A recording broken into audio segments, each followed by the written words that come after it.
Your Honor, I'm going to object on hearsay. He's my co-star. Objection, Your Honor, hearsay.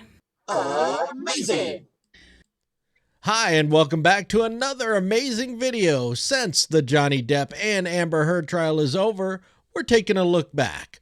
Yesterday, we looked at Johnny Depp's best trial moments. Today, we're going to look at Amber Heard's worst trial moments. Hey, and the next one will be the expert witnesses. But without further ado, let's just watch this. My dog stepped on a bee. When I was with him, I felt that electricity in my body. I felt like butterflies. I couldn't see straight practically. It was just, I was head over heels in love. The point is, it felt really dirty to be an actor. Never mind that he was one. It was dirty that I wanted to do this job that I wanted to do, and I was doing the job of an actress. I wore a dress to an event once, and I felt beautiful in it. Like, stupid as that sounds, I felt pretty in this dress I picked out, and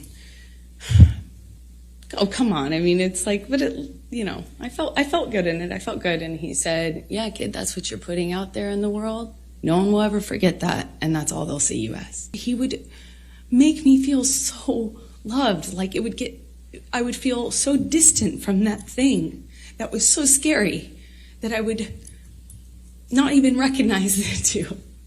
I didn't realize at the time, but I think he was using cocaine because it was like there was a jar of coke out on the table. I realize it sounds weird, but it's like an actual vintage jar of it.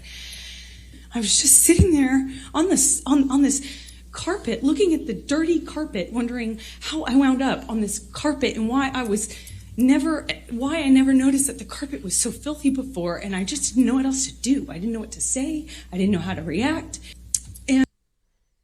Let me jump in here real quick. One of the jurors have come out and talked about why they didn't go for Amber. And one of the reasons why is she kept looking at him and they felt uncomfortable with it. Maybe she should have been talking to her lawyer instead of every time she was asked a question, turning and looking at the jury. The juror said that made them feel a little uncomfortable and they felt that she was not genuine. I wish I could sit here and say I stood up and I walked out of that house and I drew a line and I stood up for myself. Whitney, my sister, all of a sudden put herself in between Johnny and I. She just threw herself like in the line of fire or whatever. She just all of a sudden was there and was trying to get Johnny to stop. Her back was to the staircase. And Johnny swings at her. And I just see my little sister with her back her back to the staircase. And Johnny swings at her, and I don't even wait for any other, I don't hesitate, I don't wait, I just in my head instantly think of Kate Moss and the stairs, and I swung at him. In all of my relationship to date with Johnny, I hadn't landed a blow. And I, for the first time, hit him, like actually hit him. This was a big moment in the trial because Amber actually said, I hit him, and she had been denying it the whole time and said she never hit him. So this was a turning point probably for the jurors. Square in the face. Objection, hearsay. Her communications are hearsay. I tried to say that it was fine. Objection, hearsay. I found out that he was in a hotel room with Paul Bettany. Objection, hearsay. Did you have with Lily Rose without saying anything she said? Objection, hearsay. Objection, leading. If we approach and then your kid's in the car on the street, you Objection, need to move hearsay. Proceeds to do a cavity search.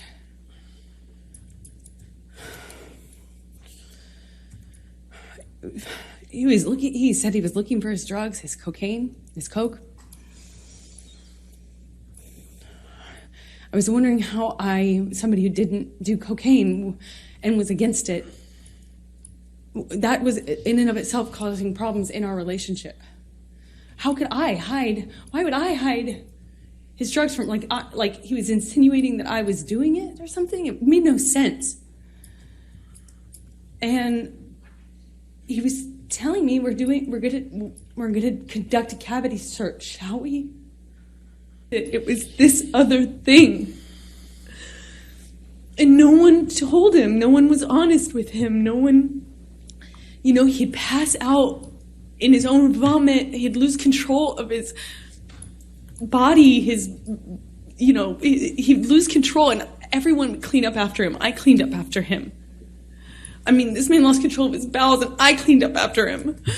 His security cleaned up after him, changed his pants in front of me. He would pass out in his own sick.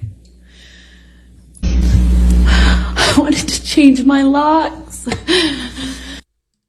Well, gang, that is going to wrap it up. Keep your eye out on the next one, part 3, about the expert witnesses. Please like, share, comment, and subscribe. We'll see you on the next one.